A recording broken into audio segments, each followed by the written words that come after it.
அத்தியாயம் 18. ஈஸ்வரை பார்த்ததும் ஷில்பாவின் கரிய விழிகளில் அதிர்ச்சி ஒரு திடப்பொருளை போல் மாறி அப்படியே உறைந்து போயிற்று. ஈஸ்வர் அவளை ஒரு சின்ன புன்னகையில் நனைத்தபடி பேசினார். என்னம்மா சிபிஐ, ஒரு கண்ணாடி சில்லை எல்லாம் கையில வச்சுக்கிட்டு வீரத்தை காட்டக்கூடாதுமா, அது ரொம்ப நேரத்துக்கு உபயோகப்படாது, அதை அப்படியே ஓரமா தூக்கி போடுமா என்று சொன்னவர் தான் அணிந்திருந்த ஷெர்வானி பாக்கெட்டுக்குள் கையை நுழைத்து ஒரு கை துப்பாக்கியை எடுத்து பக்கத்தில் நின்றிருந்த நர்மதாவிடம் நீட்டினார். இந்தாமா நர்மதா, உன்னோட உயிர் தோழியை நீயே ஹேண்டில் பண்ணு. நர்மதா அந்த கை துப்பாக்கியை வாங்கி கொண்டு இறுகி போன முகத்தோடு ஷில்பாவை குறிப்பார்த்தாள். Shilpa, drop that piece of glass. ஷில்பாவின் பார்வை நர்மதாவின் முகத்தில் ஆணி அடித்தார் போல் நிலைத்தது. வார்த்தைகள் உதிர்ந்தது. நர்மதா, நீயுமா? நர்மதாவின் உதடுகளில் ஒரு சிரிப்பு பரவியது. சாரி ஷில்பா, இது கலியுகம். இந்த யுகத்துல அம்மாவையும் அப்பாவையும் தவிர வேற யாரையும் நம்ப கூடாதுன்னு பகவத்கீதையில் கிருஷ்ணனே சொல்லி இருக்கார். உனக்கு அதையெல்லாம் படிக்க நேரம் இருந்திருக்காது. இனிமே படிச்சும் பிரயோஜனம் இல்ல. அந்த கண்ணாடி சில்லை அப்படி ஓரமா போட்டுட்டு மண்டி போட்டு உட்காரு. இப்ப செய்ய வேண்டிய வேலை இது ஒண்ணுதான். நர்மதா இன்னமும் வியப்பு அகலாத விழிகளோடு ஷில்பா அவளையே பார்க்க ஈஸ்வர் சிரித்தார். என்னம்மா சிபிஐ ஷில்பா, இப்படியே ஆச்சரியப்பட்டுக்கிட்டு இருந்தா எப்படிமா? இன்னும் நீ தெரிஞ்சுக்க வேண்டிய விஷயம் எவ்வளவோ இருக்கு. அதுக்கு நீ கொஞ்ச நாளாவது உயிரோட இருக்கணும். அப்படி நீ உயிரோட இருக்கணும்னா நாங்க சொன்னபடி கேட்கணும். எங்களுக்கு நீ பயப்படாம போனாலும் பரவாயில்ல, நர்மதாவோட கையில இருக்கிற துப்பாக்கிக்காவது பயப்பட்டாகணும். ஷில்பாவின் முகத்தில் அதுவரைக்கும் இருந்த அதிர்ச்சி சிறிது சிறிதாய் அகன்று ஒருவித துணிச்சல் அரும்பியது. கையில் இருந்த கண்ணாடி சில்லை உயர்த்தி கொண்டு சற்றே பின்வாங்கி நின்றாள். மூச்சிறைக்க பேசினாள். நர்மதா, என்னோட அம்மாவும் அப்பாவும் உயிரோடு இருந்த வரைக்கும் அவங்கள மட்டும் நம்பினேன். அவங்க 2 பேரும் இறந்த பின்னாடி நான் நம்பினது உன்னை மட்டும்தான். ஆனா நீயும் இப்ப துப்பாக்கியும் கையுமா எனக்கு முன்னாடி நின்னுட்டு இருக்க. இப்ப நான் நம்புறது என் கையில இருக்கிற இந்த கண்ணாடி சில்லை மட்டும்தான். ஒண்ணு நீ என் கையால கிளிப்பட்டு சாகணும், இல்லன்னா உன் கையில இருக்கிற துப்பாக்கி தோட்டாவுக்கு நான் பலியாகணும். வா. ஷில்பா சொல்லிக்கொண்டே 2 அடி முன்னால் வந்து உடலை எம்பி அதை அரைவட்டமாய் சுழல வைத்து நர்மதாவை நோக்கி பாய முயன்ற வினாடி அவளுடைய கையில் இருந்த துப்பாக்கி வினாடிக்கும் குறைவான நேரத்தில் செயல்பட்டது. டஃப் என்று ஒரு சிறிய சத்தம். துப்பாக்கியிலிருந்து ஒரு தோட்டா இவ்வளவு குறைவான சத்தத்தோடு வெளிப்படாதே என்று ஷில்பா வியப்பாய் யோசித்துக் கொண்டிருக்கும் போதே அவளுடைய தோள்பட்டையில் ஊசி போட்ட தினசில் எதுவோ சட்டென்று பாய்ந்து சொருகி நின்றது. ஷில்பா தோளை பார்த்தாள். 2 அங்குல நீளத்தோடு கண்ணாடி உடம்போடு கூடிய சிரிஞ்ச் ஊசி ஒன்று வலது தோள்பட்டையில் புதைந்து லேசாய் அசைந்து கொண்டிருந்தது. ஷில்பாவுக்கு உடனே புரிந்தது, இது ஒரு டிராங்குலைசர் ஊசி. ஷில்பா அந்த ஊசியை பிடுங்கி எறிய முயன்ற வினாடியே அவளுடைய தலை சுழல்வது போல் இருந்தது. 2 கண்களுக்குள்ளும் சட்டென்று இருட்டு பாய்ந்து கண்ணிமைகள் 2ம் வலுக்கட்டாயமாய் சாத்தப்பட அறுபட்ட ஒரு தோரணமாய் சரிந்து ஒரு பக்கமாய் சாய்ந்த பிறகு ஸ்லோ மோஷனில் மல்லாந்தாள். மனோஜ் பக்கத்தில் வந்து ஷில்பாவின் கையில் இருந்த கண்ணாடி சில்லை ஜாக்கிரதையாய் அகற்றிவிட்டு சொன்னான். கொஞ்ச நேரமே ஆனாலும் மிரட்டிட்டா சார். வைத்தியா வியர்த்த முகத்தோடு வந்தார். நடுங்கிட்டோம் சார். ஈஸ்வர் மெல்ல நடந்து போய் சோஃபாவுக்கு சாய்ந்து கொண்டு தன் செல்போனை எடுத்து ஒரு எண்ணெய் தட்டிவிட்டு பேசினார். அபுபக்கர், சொல்லு ஈஸ்வர், பெண் புலியை மடக்கியாச்சா? ஈஸ்வர் சிரித்தார். ஷில்பா என்கிற பெண் புலி இப்ப சுய உணர்வு இல்லாம மல்லாந்து விழுந்திருக்கு. அதை நம்ம இடத்துக்கு எப்ப கொண்டுட்டு போக போறோம்? இனிமே அடுத்த கட்ட வேலைகள் அதுதான். ஷில்பாவோட ஃப்ரெண்ட் நர்மதாவுக்கு நாம கொடுத்த 50 லட்சம் ரூபாய் நமக்கு எவ்வளவு விசுவாசமா வேலை பார்த்திருக்குன்னு இப்பவாவது உனக்கு புரிஞ்சிருக்கும்னு நினைக்கிறேன். நீ சொல்றது எப்பவும் சரியாத்தான் இருக்கும் அபு. நீ சொல்லி நான் எதை செய்யாம விட்டுருக்கேன்? நம்ம ப்ராஜெக்ட் என்கிற செஸ் ஆட்டத்தில் நீ சொல்றபடிதான் காய்களை மூவ் பண்ணிட்டு இருக்கேன். சரி, நாளைக்கு காலையில செம்மேடு ஃபாரஸ்ட் கெஸ்ட் ஹவுஸுக்கு வந்துடுறேன். மத்தியானம் அங்கதான் எனக்கு லஞ்ச். மாதப்பன் கிட்ட சொல்லி மான் கறிக்கு ஏற்பாடு பண்ணு. வா அபு, மாதப்பனே 2 மான்களை வளர்த்துட்டு வரான். இலசா எது இருக்கோ அதை போட்டுடலாம். ஈஸ்வர் பேசிவிட்டு சிபிஐ ஆபீசர் வைத்தியாவை ஏறிட்டார். என்ன சார், இன்னும் வேர்த்து வழிஞ்சிட்டு இருக்கீங்க? ஷில்பா இன்னும் ஒரு 12 மணி நேரத்துக்கு இப்படிதான் கிடப்பா. நாளைக்கு காலையில 10 மணிக்கு தான் கண் விழிப்பா. வைத்தியா அவஸ்தையாய் சிரித்து வைத்தார். எனக்கு ஒரு சின்ன சந்தேகம் மிஸ்டர் ஈஸ்வர். என்ன, ஷில்பாவை ஒரேடியாய் தீர்த்து டிஸ்போஸ் பண்றதை விட்டுட்டு எதுக்காக டிராங்குலைசர் ஊசி போட்டு இப்படி மயக்கத்துக்கு கொண்டு போயிருக்கீங்கன்னு கேக்குறீங்க இல்லையா? ஆமா சார், ஷில்பா இன்னும் ஒரு 3 மாச காலத்துக்கு உயிரோட இருக்கிறது அவசியம். எதுக்காக உயிரோட இருக்கணும்? போக போக உங்களுக்கே புரியும். மறுநாள் காலை 11 மணி போலீஸ் கமிஷனர் அலுவலகத்திற்குள் தன்னுடைய ஸ்கூட்டியை பார்க்கிங் என்று சொன்ன இடத்தில் நிறுத்திவிட்டு லிப்டில் உயர்ந்து கமிஷனர் திரிபுர சுந்தரி இருந்த அறைக்குள் மெதுவாய் எட்டி பார்த்தாள் வளர்மதி. பிளாஸ்கில் இருந்த டீயை பீங்கான் கோப்பையில் ஊற்றிக்கொண்டிருந்த திரிபுர சுந்தரி வளர்மதியை பார்த்ததும் புன்முறுவலோடு வா உள்ளே என்றாள். Good morning madam. Good morning. வா டீ சாப்பிடலாம். தேங்க்ஸ் மேடம், ஒரு அரை கப் போதும். வளர்மதி சொல்லிக்கொண்டே திரிபுர சுந்தரிக்கு எதிரே இருந்த காலி இருக்கைக்கு சாய்ந்தாள். சரியான வெயில் மேடம். என்ன, இன்னைக்கு ஆபீஸ் இல்லையா? ஒரு கிளைண்டை பார்த்து பேசுறதுக்காக ஆன் டியூட்டியில் வந்தேன் மேடம். அப்படியே உங்களையும் பார்த்து ஒரு 10 நிமிஷம் பேசிட்டு போகலாம்னு வந்தேன்.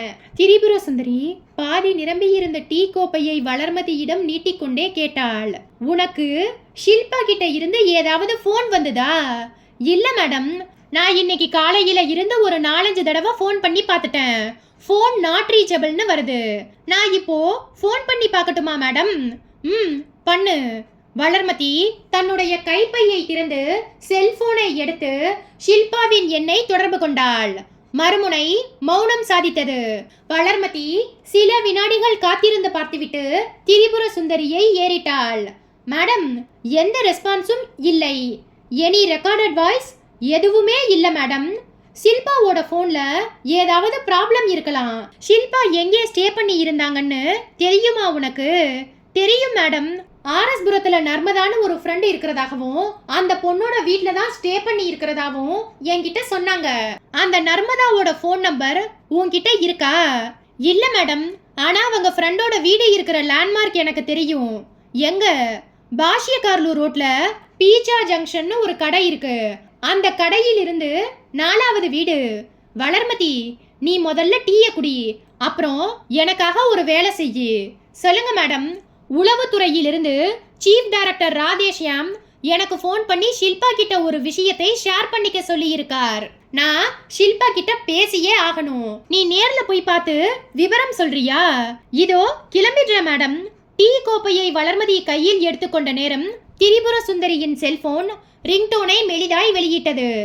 எடுத்து அழைப்பது யார் என்று பார்த்துவிட்டு எஸ் என்றாள். மறுமுனையில் ஒரு ஆண் குரல் கேட்டது. மேடம், நான் ஷேடோ புலனாய்வு பத்திரிகையின் ரிப்போர்ட்டர் புகழேந்தி பேசுறேன் மேடம். தெரியுது, சொல்லுங்க. மேடம், ஒரு சின்ன கிளாரிஃபிகேஷனுக்காக தான் உங்களுக்கு ஃபோன் பண்ணினேன். Sorry for the disturbance madam. அதுதான் ஃபோன் பண்ணிட்டீங்களே, அப்புறம் என்ன விஷயம் என்னன்னு சொல்லுங்க. மேடம், போன மாசம் உங்ககிட்ட பேட்டி எடுக்கும்போது நான் ஒரு கேள்வி கேட்டேன். பிரகாசம் ரோட்ல இருக்கிற பழைய ஜட்ஜ் பங்களாவை அரசு அதிகாரிகளுக்கோ விஐபிகளுக்கோ தங்குறதுக்காக அனுமதிக்கிறது இல்லைன்னு சொன்னீங்க. ஆமா, இப்ப அந்த அனுமதி விவகாரத்துல ஏதாவது மாறுதல் பண்ணி இருக்கீங்களா? இல்ல, யாராக இருந்தாலும் அங்க தங்க அனுமதி இல்ல. அப்படின்னா நேத்து ராத்திரி அந்த பழைய ஜட்ஜ் பங்களாவில் தங்கி இருந்தது யார் மேடம்? அத்தியாயம் 19. திரிபுர சுந்தரியின் முகம் கோபத்தில் நிறம் மாறியது. செல்போனின் மறுமுனையில் இருந்த புகழேந்தியிடம் குரலை சற்றே உயர்த்தினாள். என்ன சொல்றீங்க புகழேந்தி? ஆர்எஸ்புரம் பழைய ஜட்ஜ் பங்களாவில் நேத்து ராத்திரி ஆட்கள் இருந்தாங்களா? ஆமா மேடம். நீங்க பாத்தீங்களா? பார்த்தேன் மேடம். பங்களாவுக்குள்ள ஆள் நடமாட்டம் இருந்தது, ஆனா உள்ள இருந்தது யாருன்னு தெரியாது. எத்தனை மணிக்கு பாத்தீங்க? 11 மணி இருக்கும். அந்த நேரத்துக்கு அங்க எதுக்கு நீங்க போனீங்க? மேடம், ஆர்எஸ்புரம் பிரகாசம் ரோட்ல ஒரு பஞ்சாபியோட தாபா இருக்கு. வாரத்துல ஒரு நாள் அங்கதான் சாப்பிட போவேன். நேத்து ராத்திரி அந்த தாபா கடைக்கு போயிட்டு இருந்த போதுதான் பழைய ஜட்ஜ் பங்களாவுக்குள்ள ஆள் நடமாட்டம் இருக்கிற மாதிரி தெரிஞ்சது. கண்ணாடி ஜன்னல்கள்ல வெளிச்சம் ஒட்டி இருந்தது. இதோ பாருங்க புகழேந்தி, உங்க பிரஸ் ரிப்போர்ட்டர் புத்தியை என்கிட்ட காட்ட வேண்டாம். உங்க பத்திரிகைக்கு பரபரப்பான நியூஸ் வேணும்னா வேற பக்கம் போய் தேடுங்க. எனக்கு போன் பண்ணி வாய கிளறாதீங்க. மறுமுனையில் ரிப்போர்ட்டர் புகழேந்தி சிரித்தான். சாரி மேடம், நான் பரபரப்பான நியூஸ்களுக்காக அலையிற ரிப்போர்ட்டர் கிடையாது. நான் ஒர்க் பண்ற ஷாடோ இன்வெஸ்டிகேஷன் ஜர்னலை பத்தி உங்களுக்கு நல்லாவே தெரியும். சமுதாய அவலங்களை தைரியமா சுட்டிக்காற்ற ஒரு பத்திரிகை அது. நீங்களே அந்த பத்திரிகையை பாராட்டியும் இருக்கீங்க. அந்த பத்திரிகையில் வர செய்திகள் எல்லாம் ஒரு தலைபட்சமா இல்லாம நடுநிலைமையோடு இருந்ததுனாலதான் உங்களோட பர்சனல் செல்போன் நம்பரை எனக்கு கொடுத்து ஏதாவது உதவி தேவைப்பட்டா உங்களை கான்டாக்ட் பண்ண சொன்னீங்க. சட்டத்துக்கு விரோதமான செயல்கள் எங்கே நடந்தாலும் உடனடியா உங்களுக்கு இன்ஃபார்ம் பண்ணும்படியாவும் இன்ஸ்ட்ரக்ஷன் கொடுத்திருந்தீங்க. என் மேல உங்களுக்கு இவ்வளவு சாஃப்ட் கார்னர் இருக்கும்போது நான் எதுக்காக பொய் சொல்லணும்? நேத்து ராத்திரி அந்த பிரகாசம் ரோடு வழியா நான் போகும்போது அந்த பங்களாவுக்குள்ள நடமாட்டம் இருந்தது உண்மை மேடம். இட்ஸ் ஓகே, நான் என்கொயர் பண்றேன். அங்க 2 செக்யூரிட்டி எப்பவும் இருப்பாங்க. They are very loyal. நான் இப்ப பேசிடுறேன். சாரி மேடம், நான் உங்களை டென்ஷன் பண்ணிட்டேன். No issues. Thanks for your timely information. என்னோட நாலேஜுக்கு வராம யாரும் அந்த பங்களாவில் தங்கி இருக்க முடியாது. I will take care. Tripura Sundari செல்போனை இறுகி போன முகத்தோடு அணைத்துவிட்டு பெருமூச்சொன்றை அனல் கலந்து வெளியேற்றினாள். அவளுடைய முகபாவத்தை படித்துவிட்ட வளர்மதி சற்றே கவலையான குரலில் கேட்டாள். என்ன மேடம், ஏதாவது மோசமான செய்தியா? ஆமா வளர்மதி, ஆர்எஸ்புரம் பிரகாசம் ரோட்ல இருக்கிற பழைய ஜட்ஜ் பங்களாவை பத்தி நீ கேள்விப்பட்டிருப்பேன்னு நினைக்கிறேன். நிறையவே கேள்விப்பட்டிருக்கேன் மேடம். 2 வருஷங்களுக்கு முந்தி வரை அந்த பங்களா அரசியல் தலைவர்களுக்கும் உயர் அரசு அதிகாரிகளுக்கும் ஒரு சர்க்கியூட் ஹவுஸாக செயல்பட்டுட்டு வந்தது. ஆனா அதுக்கப்புறம் அங்க யாரும் தங்க அனுமதி இல்லைன்னு பேப்பர்ல ஒரு நாள் நியூஸ் பார்த்தேன். அது ஒரு முக்கியமான விஷயமா எனக்கு தோணாததால அதுல நான் ஆர்வம் காட்டல. இப்ப அந்த பங்களாவில் என்ன பிரச்சனை மேடம்? நேத்து ராத்திரி அந்த பங்களாவில் யாரோ ஸ்டே பண்ணி இருக்காங்க. ஆள் யாருன்னு தெரியல. ஆனா பங்களாவுக்குள்ள நடமாட்டம் இருந்ததா ஷாடோ புலனாய்வு பத்திரிகை ரிப்போர்ட்டர் புகழேந்தி போன் பண்ணி சொன்னார். புகழேந்தி ஒரு ஜென்யூன் ரிப்போர்ட்டர். அவர் என்னைக்குமே காசிப் நியூஸை தரமாட்டார். இருக்கிற பிரச்சனைகள் போதாதுன்னு இது வேற ஒரு புது பிரச்சனை சொன்ன திரிபுர சுந்தரி தனக்கு பக்கத்தில் இருந்த இன்டர்காம் போனின் ரிசீவரை எடுத்து யாரிடமோ பேசினாள். ஏசிபி சடகோபன் வந்துட்டாரா? வந்துட்டார் மேடம். என்னை வந்து பார்க்க சொல்லுங்க. Yes madam. இன்டர்காம் ரிசீவரை வைத்த திரிபுர சுந்தரியை ஒரு தயக்க பார்வையுடன் ஏறிட்டாள் Valarmathi. Madam, if you don't mind, நான் உங்ககிட்ட ஒரு கேள்வி கேட்கலாமா? என்ன? அந்த பழைய ஜட்ஜ் பங்களாவில் கடந்த 2 வருஷ காலமாய் யாரையுமே தங்க வைக்காததுக்கு என்ன காரணம் மேடம்? அந்த கட்டிடம் தங்க முடியாத அளவுக்கு மோசமான நிலைமையில் இருக்கா? நோனோ, 100 வருஷத்துக்கு முன்னாடி பிரிட்டிஷ்காரன் காலத்துல கட்டப்பட்ட உறுதியான கட்டடம் அது. இன்னும் ஒரு 100 வருஷம் ஆனாலும் அது அப்படியே இருக்கும். அப்புறம் என்ன பிரச்சனை மேடம்? அது வந்து அதை என் கூட ஷேர் பண்ணிக்க கூடாதுன்னு நீங்க நினைச்சா வேண்டாம் மேடம். அப்படியெல்லாம் ஒண்ணுமில்ல வளர்மதி. அந்த பழைய ஜட்ஜ் பங்களாவோடு சம்பந்தப்பட்ட ஒரு செய்தி இன்னமும் உறுதி செய்யப்படாத நிலையில் இருக்கு. அதாவது 2 வருஷத்துக்கு முந்தி அந்த பங்களாவில் வந்து தங்கின அரசியல் பிரமுகர் ஒருவர் மர்மமான முறையில் படுக்கையில் இறந்து கிடந்தார்.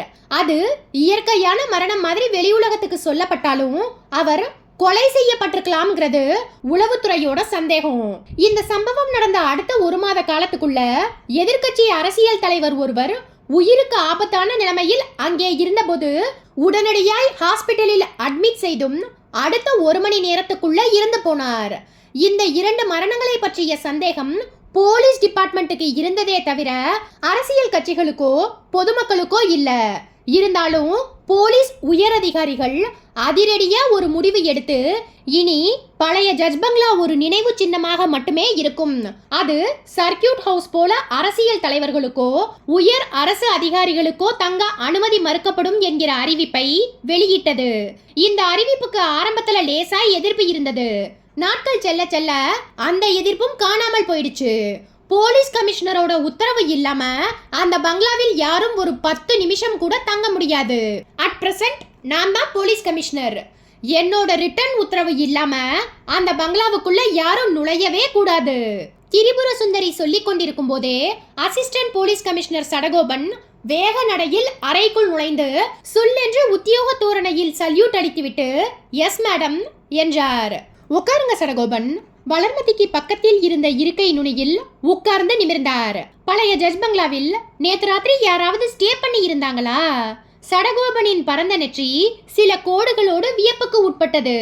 அது எப்படி மேடம் அந்த பங்களாவில் தங்க முடியும்? அங்கதான் யாரும் ஸ்டே பண்ண பர்மிஷன் இல்லையே. ஆனா நேத்து ராத்திரி அங்க யாரோ தங்கி இருந்திருக்காங்க. பங்களாவுக்குள்ள ஆள் நடமாட்டம் இருந்ததை ஒரு நபர் பார்த்திருக்கார். அந்த நபர் வேற ஏதாவது ஒரு பங்களாவை பார்த்து தவறுதலா சொல்லி இருக்கலாமே மேடம். சொன்ன நபர் என்னோட நம்பிக்கைக்குரிய பிரஸ் ரிப்போர்ட்டர். அவருக்கு அந்த பங்களாவை பத்தின எல்லா விவரங்களும் தெரியும். அப்படின்னா அந்த பங்களாவில் செக்யூரிட்டிகளாய் பணிபுரிகிற ராயப்பனையும் ரகுமானையும் என்கொயரி பண்ணிடலாம் மேடம். சடகோபன் சொல்லிக்கொண்டே தன்னுடைய செல்போனை எடுத்தார். திரிபுர சுந்தரி கேட்டாள், போன் பண்ண போறீங்களா? ஆமா. வேண்டாம், நேர்ல போயிடுவோம். நேத்து ராத்திரி அப்படி யாராவது அந்த பங்களாவில் ஸ்டே பண்ணி இருந்தாங்கன்னா பங்களாவுக்குள்ள ஏதாவது மாற்றங்கள் தெரியலாம். நீங்க சொல்றதும் சரிதான் மேடம். எப்ப புறப்படலாம்? இப்பவே ஜீப்பை ரெடி பண்ணுங்க. நான் 10 நிமிஷத்துல கீழே வரேன். Yes madam. அசிஸ்டன்ட் கமிஷனர் எழுந்து நின்று ஒரு சல்யூட்டை தந்துவிட்டு அறையினின்றும் வெளியேறி போக திரிபுர சுந்தரி வளர்மதியை ஏறிட்டாள். நீ நர்மதா வீட்டுக்கு போய் அங்க ஷில்பா இருந்தா நான் அவங்களை பார்க்க விரும்புறதா சொல்லு. இல்லன்னா ஷில்பாவையே என்கிட்ட பேச சொல்லு. நான் அதுக்குள்ள இந்த பழைய ஜட்ஜ் பங்களாவுக்குள்ள என்ன நடந்ததுன்னு பார்த்துட்டு வந்துடுறேன். Okay madam. வளர்மதி தலையசைத்து கொண்டே எழுந்து கொண்டாள். ஆர்எஸ்புரம் பிரகாசம் ரோட்டின் மையத்தில் இருந்த அந்த பழைய ஜட்ஜ் பங்களாவின் பிரதானமான காம்பவுண்ட் கேட்டுக்கு முன்பாய் ஜீப் வந்து நின்று ஹாரன் சத்தத்தை எழுப்ப அடுத்த சில வினாடிகளில் கேட் திறக்கப்பட்டு ஜீப் உள்ளே போயிற்று. அந்த பெரிய போர்டிகோவின் பரந்த பரப்பில் போய் நின்றது. கமிஷனர் திரிபுர சுந்தரியும் அசிஸ்டன்ட் கமிஷனர் சடகோபனும் ஜீப்பை விட்டு இறங்க செக்யூரிட்டிகள் ராயப்பனும் ரகுமானும் பவ்யத்தோடு சல்யூட் வைத்துவிட்டு சற்று தள்ளி நின்றார்கள். திரிபுர சுந்தரி அவர்களை நெருங்கி நின்று உன்னிப்பாய் பார்த்தபடி கேட்டாள், நேத்து ராத்திரி இந்த பங்களாவுக்குள்ள யார் தங்கி இருந்தாங்க? ராயப்பன் 2 அடி முன்னால் வந்து நின்று தயக்கமாய் பேச ஆரம்பித்தான். அது வந்து மேடம். ராயப்பன் மேற்கொண்டு பேசும் முன்பு அவனுடைய சட்டை பாக்கெட்டில் இருந்த செல்போன் குரல் கொடுத்தது. அவன் செல்போனை எடுக்க தயங்க திரிபுர சுந்தரி குரல் கொடுத்தாள். செல்போனை எடுத்து யாருன்னு பாரு, ஸ்பீக்கரை ஆன் பண்ணிட்டு பேசு. ராயப்பன் அவஸ்தையாய் எச்சில் விழுங்கிவிட்டு ஸ்பீக்கரை ஆன் செய்துவிட்டு ஹலோ என்று குரல் கொடுத்தான். என்ன ராயப்பா, காலையிலிருந்து போனையே காணும். பேசின அமௌண்ட் கைக்கு வந்துச்சா இல்லையா? அத்தியாயம் 20.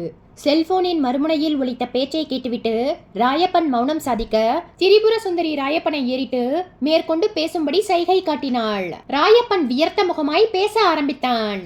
அது வந்து செல்போனின் மறுமுனையில் குரல் சிரித்தது. என்ன ராயப்பா, ராத்திரி குடிச்ச விஸ்கி இன்னமும் ரத்தத்துல இருக்கா? பேச்சே வரமாட்டேங்குது. பேசின அமௌண்ட அந்த சுந்தரமூர்த்தி உனக்கு கொடுத்தானா இல்லையா? ராயப்பன் எச்சில் விழுங்கிவிட்டு மெல்லமாய் தயக்க குரலில் பேசினான். கொடுத்தான். கமிஷன் ஏதாவது எடுத்துக்கிட்டானா? இல்ல, பேசின தொகையை கொடுத்துட்டான். 20,000 தானே? ஆமா. உனக்கு இப்ப சந்தோஷம் தானே? உனக்கு இன்னைக்கு என்னாச்சு ராயப்பா? நான் எப்ப போன் பண்ணினாலும் என்ன பேச விடாம அடமள மாதிரி நீயே கொட்டி தீர்ப்ப. இன்னைக்கு குரலே மேலே எழும்பாம பேசிக்கிட்டு இருக்க. உனக்கு வர வேண்டிய பணம் கம்மியா இருக்கேன்னு ஃபீல் பண்றியா? அடுத்ததா சூலூர்ல ஒரு பெரிய பார்ட்டியோட 150 ஏக்கர் தென்னந்தோப்பு சேலுக்கு வருது. நீயும் நானும் தான் டீல் பண்ண போறோம். உனக்கு தெரிஞ்ச அந்த நீலாம்பூர் பார்ட்டி கிட்ட பேசி பாரு. பார்ட்டி படிஞ்சதுன்னா உனக்கு 2% கமிஷன் சேர்த்து கொடுத்துடுறேன்.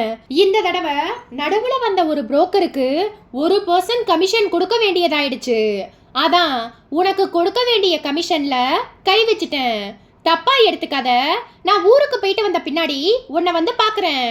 செல்போனின் உரையாடல் முடிந்து போயிருக்க திரிபுர சுந்தரியும் அசிஸ்டன்ட் கமிஷனர் சடகோபனும் ஏமாற்றம் படிந்த முகங்களோடு ஒருவரை ஒருவர் பார்த்து கொண்டார்கள்.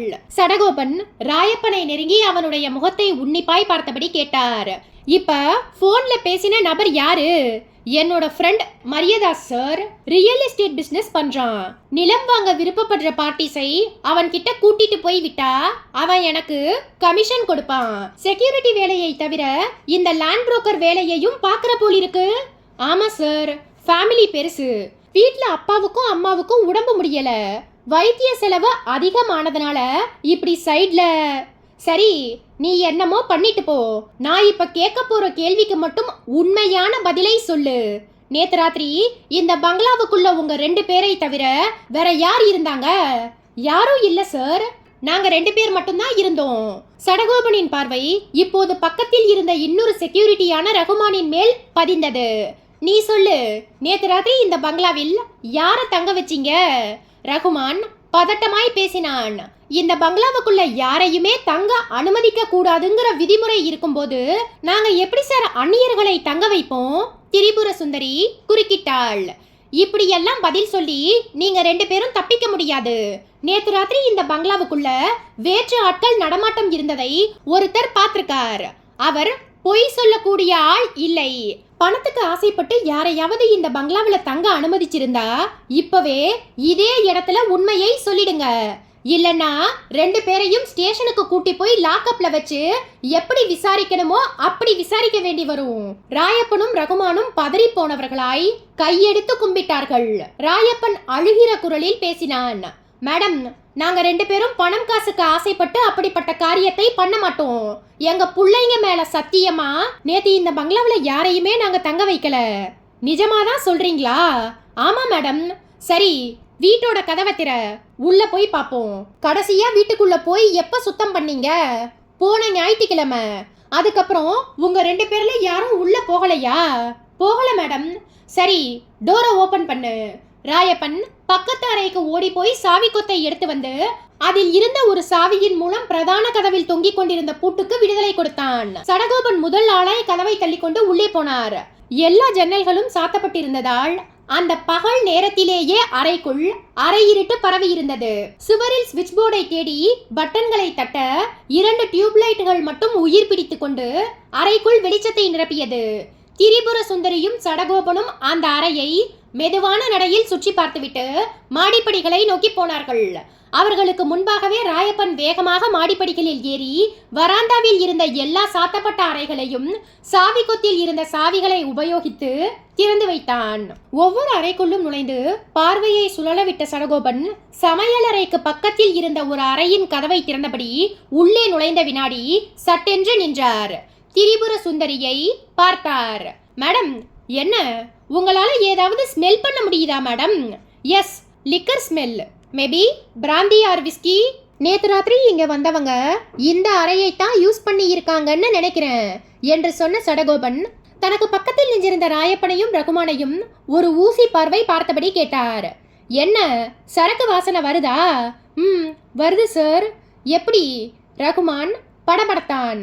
தெரியல சார், நானும் ராயப்பனும் லிக்கர் சாப்பிட்றதா இருந்தா கூட கீழே போர்ட்டிகோ படிகள்லயே உட்காந்து சாப்பிடுவோம் சார். வீட்டுக்குள்ள வந்து இதுவரைக்கும் சாப்பிட்டதே இல்ல சார். நீங்க 2 பேருமே இங்க வரலன்னா வேற யாரோ இங்க வந்திருக்காங்கன்னு தெரியுது.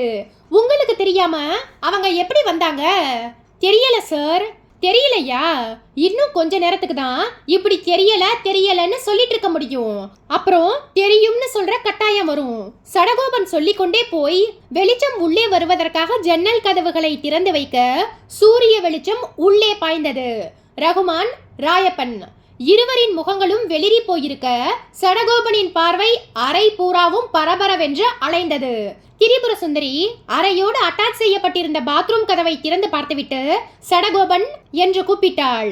மேடம், நோ டவுட் இந்த அறையை நிச்சயமா யாரோ யூஸ் பண்ணி இருக்காங்க. பாத்ரூமோட ஃப்ளோர் ஈரமா இருக்கு. போன சண்டே தான் வீட்டை சுத்தம் பண்ணி இருக்காங்க.